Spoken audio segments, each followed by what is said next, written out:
Welcome to the Nairobi Health Show. I've got Dr. Gary Kaplan on with me today. Doctor, thank you for being here.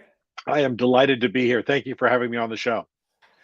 Well, thank you for coming. You've got a unique expertise. And let me just read, the title we came up with was based, as I mentioned in the preamble, on your new book, which I'm excited to talk about, Total Recovery. No, the new book is not Total Recovery. The new book is that's not the new book. Why You Were Still Sick. Total Recovery was the first book. Total Recovery was your first book. Well, I titled the episode Total Recovery, a revolutionary new approach to breaking the cycle of pain and depression. And pain management is your expertise. Correct? Part of it. Part of it. I'm also boarded in family medicine and acupuncture. So I apologize. So that's your first book. Your new book is called what again? Why You Were Still Sick. And it builds significantly on the first book. Okay, so those two go hand in hand. And you're one of only 19 physicians in the country to be board certified in both family medicine and pain medicine. Yes, and I find that interesting. Boarded also in pain medicine, family medicine, and acupuncture. So that might make you a group of one. A true unicorn. So do you know Dr. Jeff Matheson out of Canada? I don't. Okay. Your bio and his are quite similar. I think he is in Canada where you are in the United States. Okay. Very good. Yeah. We need more people doing this work. There's a lot of people struggling with chronic illness, and we need to do better. And we don't do a good job of it. So the first book, Total Recovery, the big piece of take-home information about that was, chronic pain, chronic depression are the result of inflammation in the brain. And that book focused on treatment of the innate immune system, because that's what causes inflammation in the central nervous system. But the bigger thing that we've now expanded upon, and what's so important about the second book, is we understand now that the acquired immune system, this is the part of the immune system that makes antibodies, is also really a major culprit. And in fact, that what we're looking at is diseases like chronic Lyme disease, chronic fatigue syndrome, fibromyalgia, a lot of the chronic pain syndromes, conditions such as POTS, post-orthostatic tachycardic syndrome, conditions such as PANS, pediatric acute onset neuropsychiatric syndrome. These are all actually autoimmune diseases. This is where the immune system has broken and has now started to attack a bug, but is now attacking your own brain. So it's the acquired immune system that's the other part of the problem. And so what I wanted to do with this book was first talk about that, because this business of understanding autoimmunity as responsible for so much of chronic disease in this country and the world is at least 20 million people. Chronic depressive disorders are inflammations in the brain. And so we wanted to be able to pretty much lay out this whole process and give people as much as possible so that they could figure out their own path forward. Because there's only one of me. We are seeing a lot of people, and we need to educate more docs in doing this. And so many of my patients have been treated so poorly by the profession because they'll do the labs and the labs come back normal. Well, that's nice, except the patient isn't normal. So now the question is, right? Yeah. And all this business, by the way, about depression and chronic pain and chronic fatigue, one of the things they all have in common, you have to be believed by your physician that you have this problem, because there's not a blood test that says, oh yeah, this is depression, this is chronic pain, this is chronic fatigue.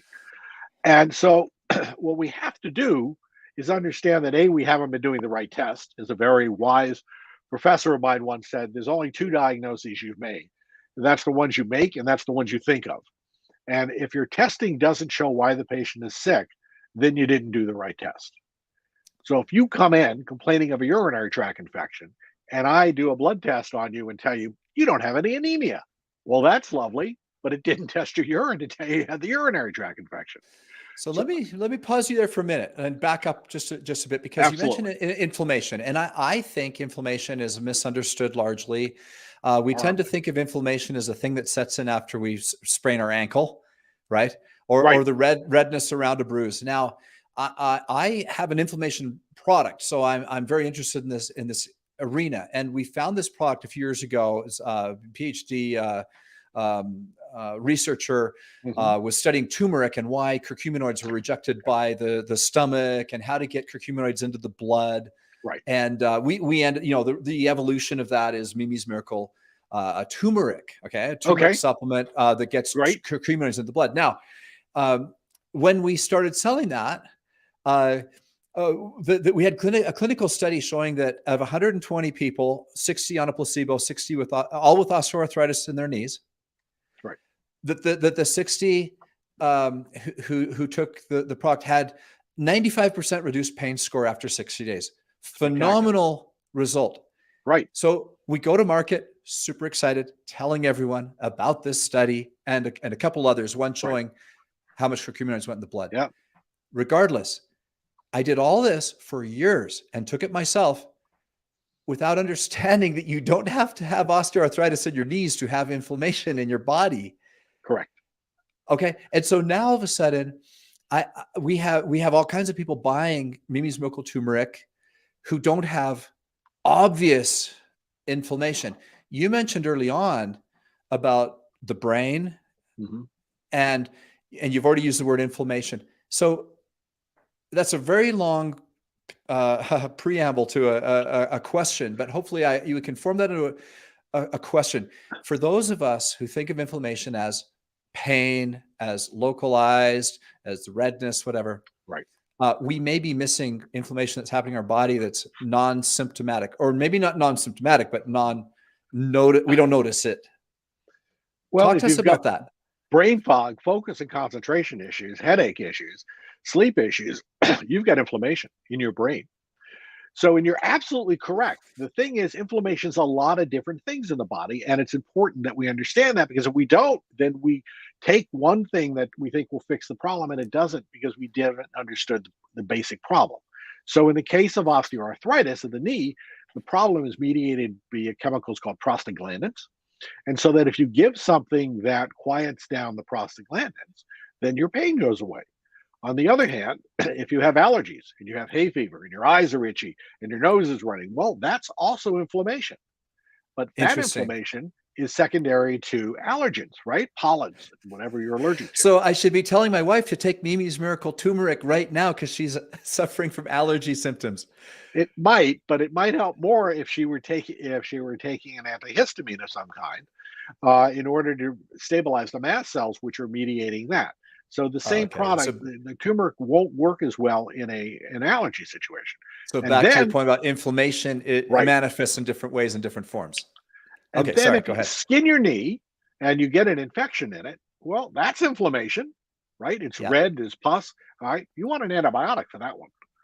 So you've got to be paying attention to different things that cause inflammation. Okay. If the inflammation in the brain is caused by the innate immune system, that is the first responders, then you're going after things called microglia. And then for microglia, you're going to be going after things like low-dose naltrexone. Cannabinoids actually work against that. Turmeric may be helpful in terms of that as well. And so quieting down that piece of the inflammation becomes very important. If you've got an autoimmune process going on where the body's making antibodies against your brain, that's a whole nother ballgame. And that has to be addressed with things like IVIG, intravenous immunoglobulins. There's a potential there's a number of other ways that we can go about doing it. But now, if you've got post-COVID, your problem may be a particular white cell that's spewing out lots of inflammatory particles called cytokines. And that you may want to quiet down with very specific therapies. There's medications we use, such as Selzentry and Pravachol, in order to quiet down the cytokine reaction that's occurring as a result of damage to that particular white cell. So you want to be as specific as possible to get the best result. So inflammation is a simple word with very complex manifestation that we shouldn't just assume that any old anti-inflammatory will solve our problem. We have to understand which one we need for our purpose. That you're exactly correct. And that's what gets a bit complicated, because you have the mechanisms can be fairly complex. The thing to keep in mind, by the way, is inflammation is not a bad thing. Inflammation is what saves our lives. Inflammation is what fights off infections before they establish, or if they get into us, fights off. So we need to have some level of inflammation, but too much, as everything of the good thing, can do a lot of damage. Well, let's start with the brain then. My brain is really important to me. I want to keep it running, and Yep. without fog, or dementia, or Alzheimer's one day, right? Right. We all want to have as healthy a brain as we can for as long as we can. So let's talk some specifics now. What are some of the bad habits that people have that are specifically contributing to these problems in the brain? No, that's an excellent question. And the objective is, by the way, there's no reason we can't live to be 120. And 160 may be entirely feasible.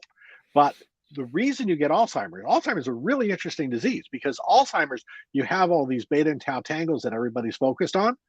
But if the microglia are not inflamed, you don't have Alzheimer's. So you can have the markers of Alzheimer's without having Alzheimer's if the brain's not inflamed. So how do you quiet that down? Well, one of the best anti-inflammatories for the brain is exercise. Regular aerobic exercise, I HIIT like that. exercise in particular. So exercise is an extremely important thing. And you've got to do both aerobic and you've got to do muscle building as well, because you get different effects from both. So mixing that up is extremely important. Sleep, critical. You need to get proper sleep every single night and make sure that you're getting enough sleep and you're sleeping on a regular basis. Why? Because what happens during the night, stage 3-4 sleep in particular, slow wave sleep, what happens, and we measure this on an EEG, what happens is that's the time when your brain detoxifies. That's the time when your brain is able to get rid of all the metabolic waste products that have accumulated during the day. Your brain actually swells during the night, or during the day, rather, I'm sorry, because of all the metabolic products going on, but it doesn't have a chance to get rid of them. At night, you get this lymphatic system that forms, and that allows the toxins to drain off. So for the brain to rejuvenate, sleep is absolutely crucial on a regular basis and about 7 to 8 hours a night. Unless you're a teenager, then about 9 3/4 hours a night. So those are kind of the absolute must. Meditation unquestionably helps reduce inflammation in the central nervous system and actually helps rebuild pieces of the nervous system. We've seen studies where things like the insular cortex, which helps in terms of resiliency, can enlarge in size with regular meditative practices. So those are kind of the basics. And then we get to things like food. Okay, before we get to food, let's put that on pause for a minute because that's a very important arena, of course. But before we get there, I want to hit on two things. Number one, it has been said on this podcast by another expert that during sleep, you actually need to get into your deepest sleep for your brain to be able to effectively flush those toxins. Do you agree with that? Yes or Absolutely. Absolutely. You need to get stage, that's 3-4 sleep. You need to get deep sleep. And if you're not getting that, then you're not effectively detoxifying your brain, which means that there's a number of chemicals, such as most sleep aids, that will actually not allow you to get to the proper amounts of stage 3-4 sleep. So, Right. Okay. So you agree? Absolutely, positively. Secondly, meditation. Saying I meditate is like saying I play sports, right? The word meditate means different things to different people. Some people think it's some kind of a woo-woo kind of a practice, and it can be. Others can do things meditatively, and there's if you dive down in the well of meditation, there's Dzogchen and Vipassana, and there's different lengths of meditation, and there's different theories on whether you got to sit in the cross-legged position, the lotus position, blah blah blah. So your take on meditation, and for our purposes, for the person that doesn't want to become a Zen monk sitting in a cold cave, what, and I'm certainly not mocking those that do that. I'm very intrigued by those that really go to the far extreme, what we would consider far extremes of meditation. That being said, the person with a first world life and a family and would like to implement meditation, recommendations. 20 minutes of meditation a day would be ideal. And that's sitting, and there's a ton of different meditative techniques, as you mentioned. And the good news is they all pretty much get you to the same place.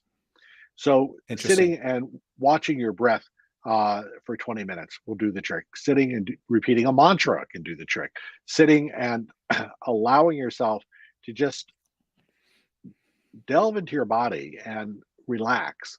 There's a ton of different body scans. There's a ton of different techniques, and they all are effective in terms of reducing inflammation in the central nervous system and balancing out so that your heart rate slows down, so that your blood pressure goes down. There's a ton of benefits, re-regulation of the endocrine system from meditation. And just so we don't think it's too woo-woo, this is all the way back in the 90s at NIH, the National Institute of Health.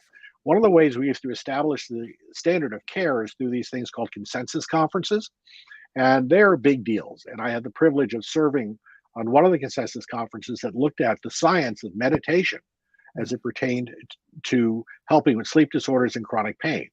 And indeed, we found in that, reviewing that full literature and reported in JAMA, that meditation was in fact extremely effective at helping resolve sleep disturbances and at helping control pain. And the studies have just gotten stronger and stronger since then. This is not woo-woo, this is science. But I'll also tell you one quick funny story. Back in the days when I was helping establish the legislation for acupuncture here in the state of Virginia, I'm testifying before a legislative committee, and one of the congressmen said, or one of the legislatures says to me, "Well, doctor, isn't this acupuncture stuff just another form of communism?" No. Oh my gosh. These are the people there's people that lead us that think like that. It gets scary. That's terrific. That's just terrific. Isn't acupuncture a form of communism? No. No, it's not. This is interesting though, because I was at NIH doing some of the research on acupuncture. I'm like, not so much. It's crazy, but you know what? It's just back to people can be kind of crazy, and when people are political, everything's political. I'm reminded of Thich Nhat Hanh. Thich Nhat Hanh just died this year, and when he was in Vietnam and the Vietnam War came along, the Russians wanted him to side with them, and the Americans wanted him to side with them. And he said, "We don't side with anyone. We're Buddhist monks. We just help the poor people." They were at the time helping with Vietnamese farmers, and many of his people were killed. Absolute travesty. The Americans spat on them because they thought they were communist sympathizers, and the Russians killed them because they thought they were American sympathizers, and they were just Buddhist monks. Yeah, one of the things he did not, but others, one of the things it's not necessarily a good thing to win is the Nobel Peace Prize. He should have, right? Right, he absolutely should have, but we have a tendency to kill those people. Yeah. Good point. He probably would have won it in 1969. Did you know? Here's a little historical fact. It sounds like you may know. They did not do a Nobel Prize in 1969. That was the year he was most likely to win it. I did not know that. They didn't award the Peace Prize that year. And of all the people who should have gotten it. Yeah. Well, yeah. One of the greatest spiritual leaders of the last 100 years, in my opinion. I would agree with you. I would agree with you. And we have a few sitting on the planet now, which is quite a gift. Eckhart Tolle, I think, is also quite brilliant. I agree. We have a couple of people that are quite lovely and very accessible. Absolutely. The Heart Wisdom podcast with Jack Kornfield. It's my favorite podcast. Great. He really is a gem. I mean, he's an amazing teacher. Yes. Very accessible. The other person on that end of the spectrum is Tara Brock, who's also a dear friend. Is she? She and Kornfield do a lot of work together, and she's lovely. But meditation should be part of everybody's life. Yeah, as a matter of fact, and maybe this isn't politically correct. I don't know. I'm trying to be politically correct. If a woman asks me who I recommend to be a meditation teacher, I recommend Tara Brock or Sharon Salzberg. So you listen to the two of them and see who resonates. Those are two great teachers. And if a man asks me, I say, listen to Jack Kornfield or Sam Harris. Interestingly, I love the Waking Up podcast, the Waking Up app. Right. And I like guided meditations. And I like all brilliant. Yeah. And he has several great teachers in there. And you said 20 minutes. Guess what? I do his 20-minute guided meditation probably 80% of the time. The other 20% is just someone else or my own thing or whatever. And it's not that hard of a habit. Now, I used to find it very, very difficult. So I empathize with people. You have to be ready. I feel like I wasn't ready until the time came in my life where I was ready. That was 6 years ago. And I've had a daily practice ever since. And now I wouldn't be without it. And yet developing it was a bit of a trick. And that's not at all unusual. And I, over the years, have been in and out of meditative practices many times. So there are times when it's working for you and times when it's not. And you have to You have to go back and forth and be gentle with yourself and kind to yourself in the process of doing it. Yeah. Now it's kind of one of my must-haves, and I Right. spend an hour, hour and a half every single day in meditation. Very first thing I do, get out of bed, do nothing else before you move into your meditative practices. Do that. That's your foundation for the day, and then you can move forward. Okay. I love that. Now, I'd put you on pause to have this long discussion right about when you're about to hit nutrition, which is really important. So let's dive back in now and talk about nutrition.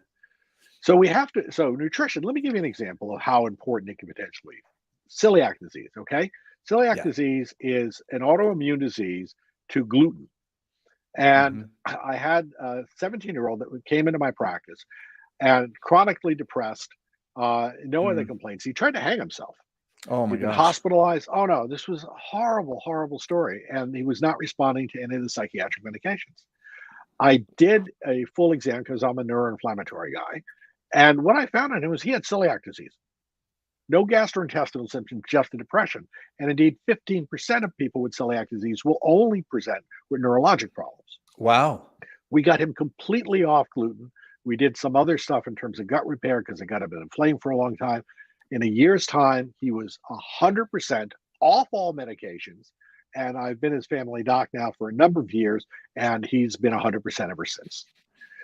So you got to pay attention to this. And then we have a huge number of people, 16 to about 16, 18% of people who are gluten intolerant. Gluten Hmm. intolerance is a very interesting thing because probably what they're intolerant to is not gluten, but glyphosates. Glyphosates are herbicides that we use as a drying agent in the case of wheat, but we use it, we pour it all over the plants to increase yield.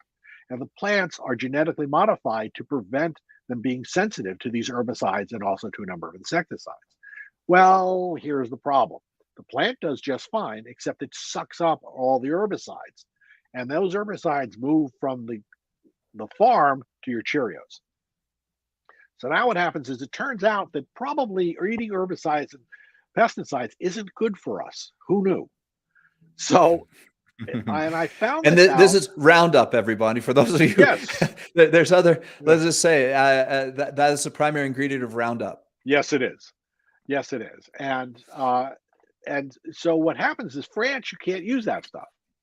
So Mm. my patients who go over, including my wife, who go to France, eat the baguettes, eat the croissants, and they have no problem whatsoever. They touch anything gluten here and they're sick as can be. So a lot of the problem with our foods is the fact that we poison them. I had a young lady a couple of weeks ago who was eating tuna fish sandwiches every day. Well, the FDA says pregnant women shouldn't eat more than 2 cans of tuna fish a week because there's so much mercury in it, it may poison the fetus. Wow. What about the rest of us?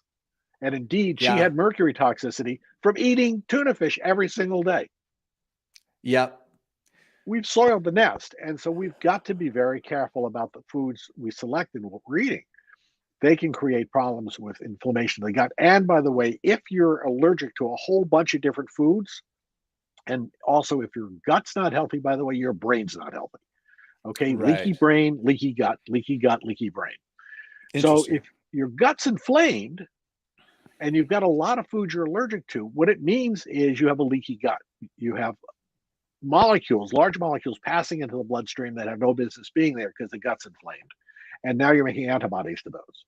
If we can get your diet under control, get the inflammation reduced, you will actually then start doing better. One of the things I found out I was allergic to, which broke my heart, was eggplant. Hmm. I love baba ganoush. I Okay. loved eggplant parmesan. But the reality of the matter is when I thought about it, I went, yeah, actually, I get a stuffy nose. I feel a little bloated afterwards. And so eggplant had to go out of my diet. But Well, it's this is worth getting checked. you said slightly allergic. I don't know if that was the exact words you said, but I have a slight allergy to nuts. I love nuts and I eat them anyway. So I'm just running this by you. So, for example, I eat nuts every day, Right. but after I do, immediately my throat gets a little scratchy. I start having to kind of that sense of having to clear your throat. Yep. I'll have that for about 20 minutes off of a variety of nuts, but I eat them anyway because they're so healthy, right? But Not necessarily. It depends who you are. So yeah, yeah. eggplant's lovely. I have no business eating it. And Okay.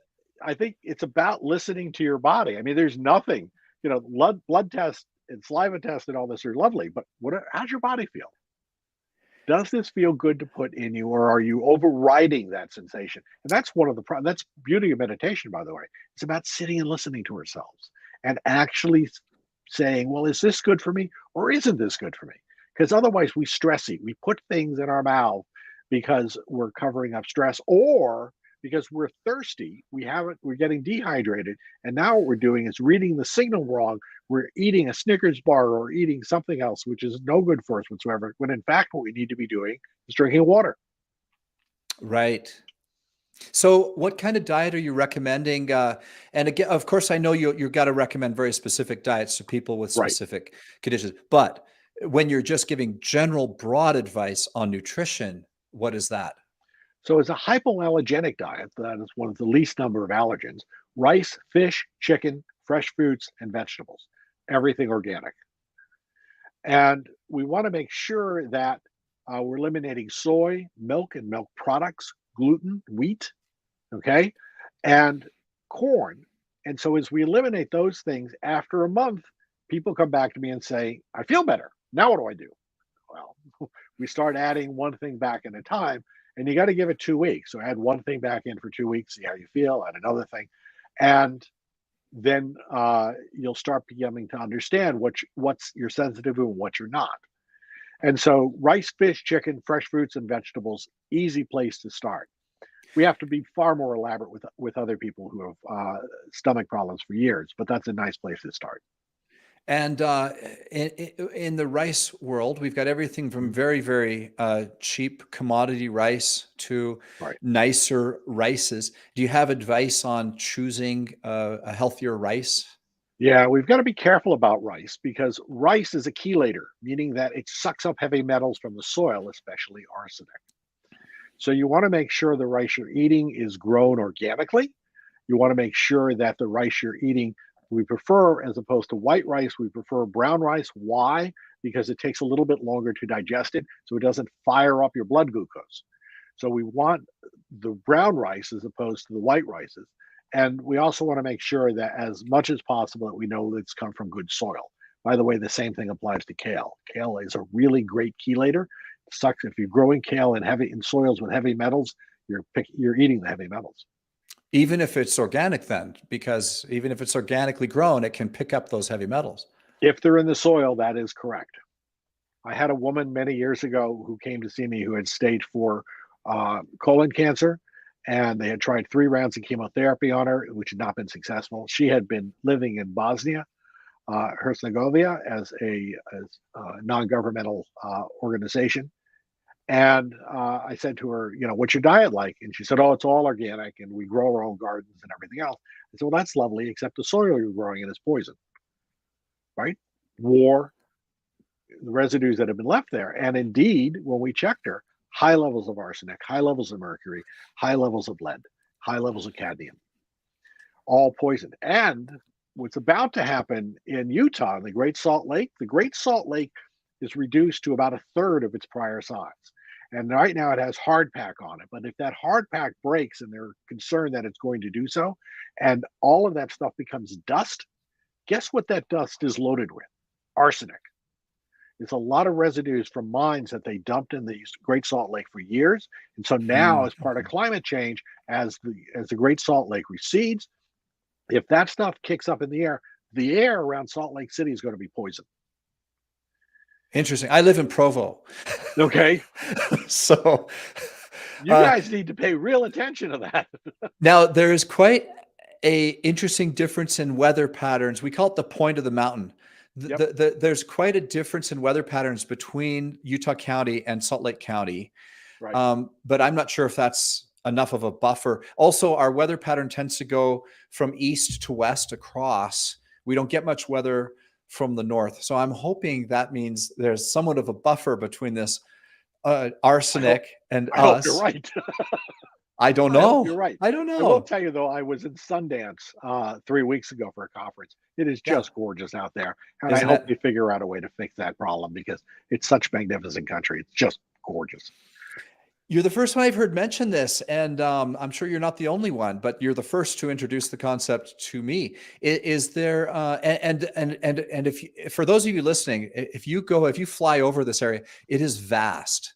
This is not a small area. I mean, think of the salt flats, right? The salt Right. flats where they set the land speed records. They got to have a Yep. heck of a lot of flat space out there to do that. Yeah. So I'm not sure if a conservation effort would even be possible, would it? Yeah, there are things that they can do. I was reading an Oh, article by your state uh, conservationists and your state water people. It was a fairly big article. It was actually in the New York Times uh, okay. a week or so ago, Okay. and so there are things that can be done. The political will isn't there to do it yet, so they're going to have to make some hard Interesting. choices.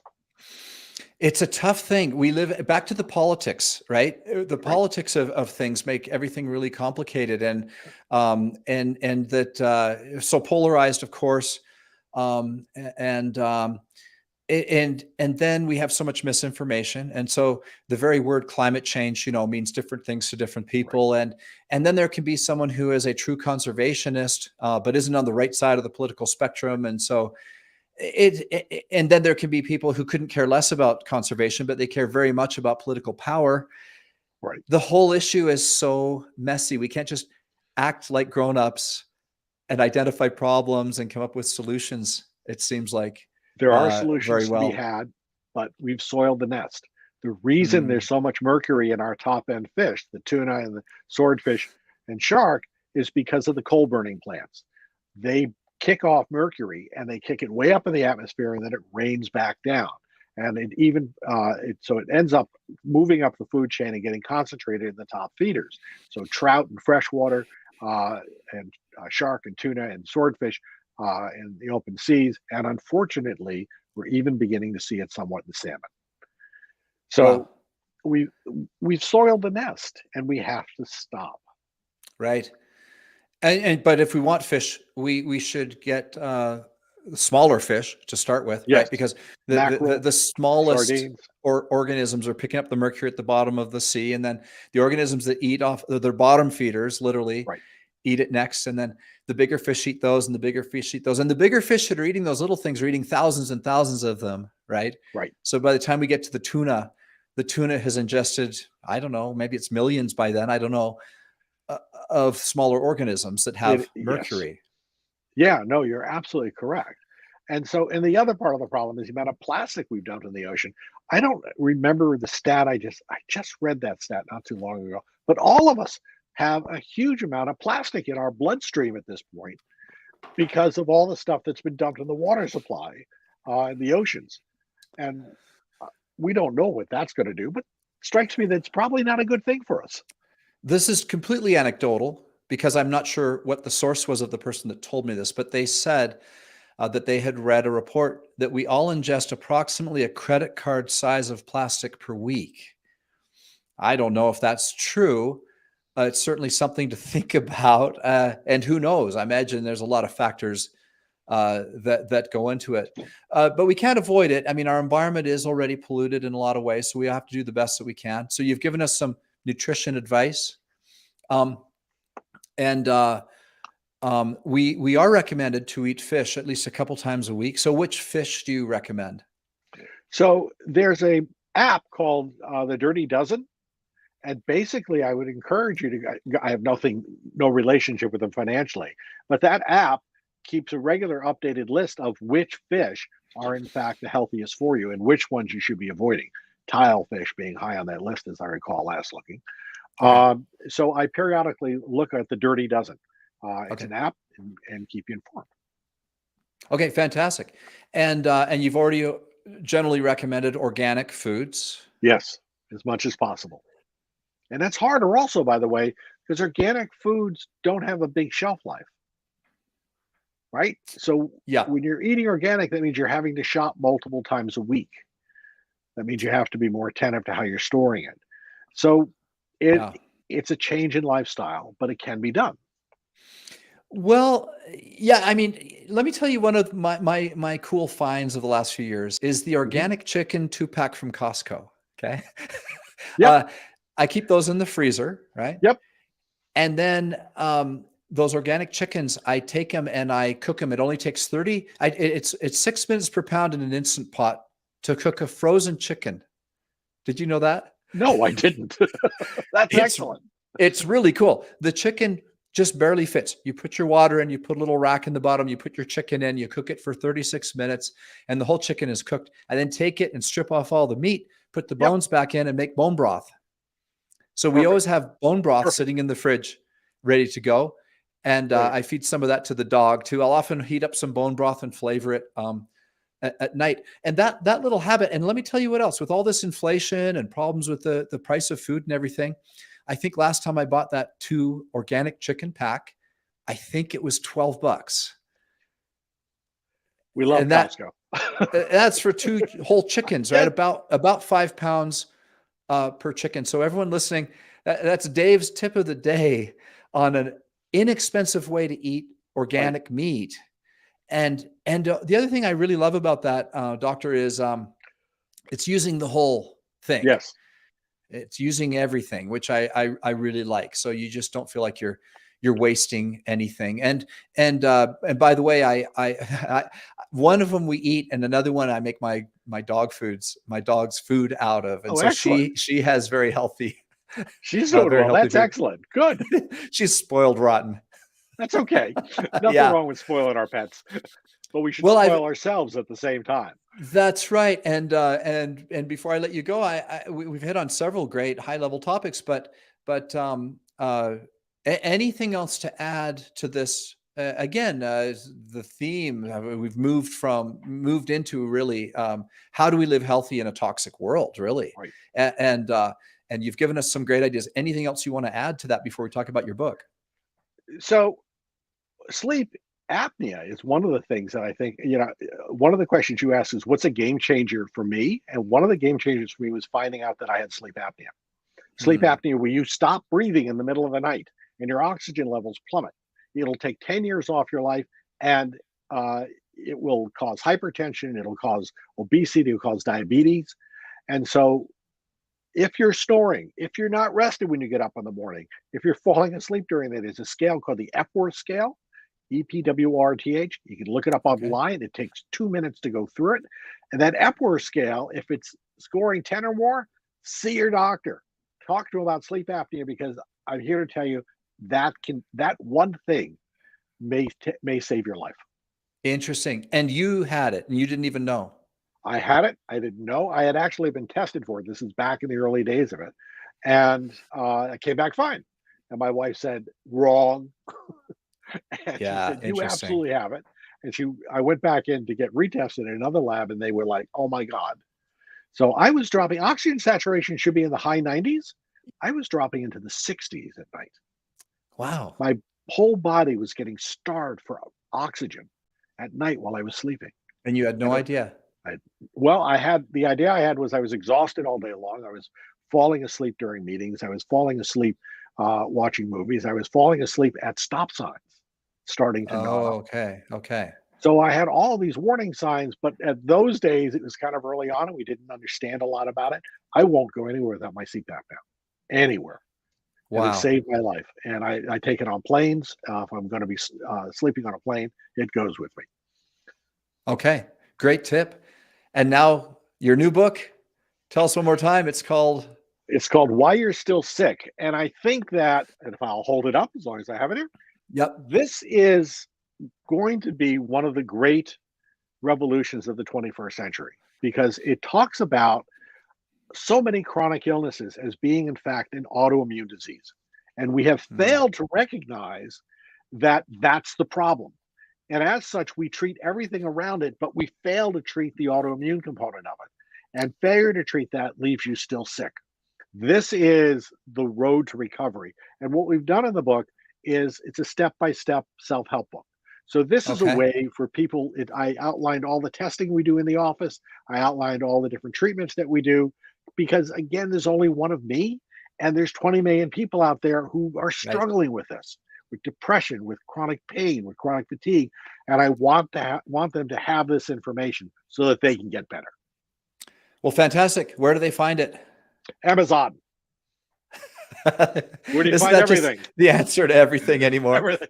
Where Amazon. do you get that? Available. Amazon. Yeah, Yeah, available for everything. They have everything, but they'll have it delivered to you in almost no time. So I just absolutely. ordered something yesterday that came yesterday. So, Yeah, crazy, but it's crazy. on And Amazon. It's on now, and this can be life changing for upwards of 20 million people. Uh, we held a international conference on this in February, sponsored with Georgetown University Medical School, and it's just now starting to seep into the consciousness of physicians as to what the problem is. Long haul COVID has been very helpful in getting the word out in terms of what's happening, because all of a sudden now we're believing people who we told for years, yeah, we gaslight people, right? Yeah, you don't have chronic fatigue. Yeah, yep, you don't have chronic pain. You're just drug seeking. You're just faking. yep. And I can't tell you how many of my patients have been abused by my own profession, and I'm so ashamed of that. And this is the way for them to be seen, heard, and respected. This is the science. This is a path forward. And I want to make sure that as many people get this message as possible, because it will make a difference in saving lives. I love that. I love what you're doing. And thanks so much for coming on the show. It's been great.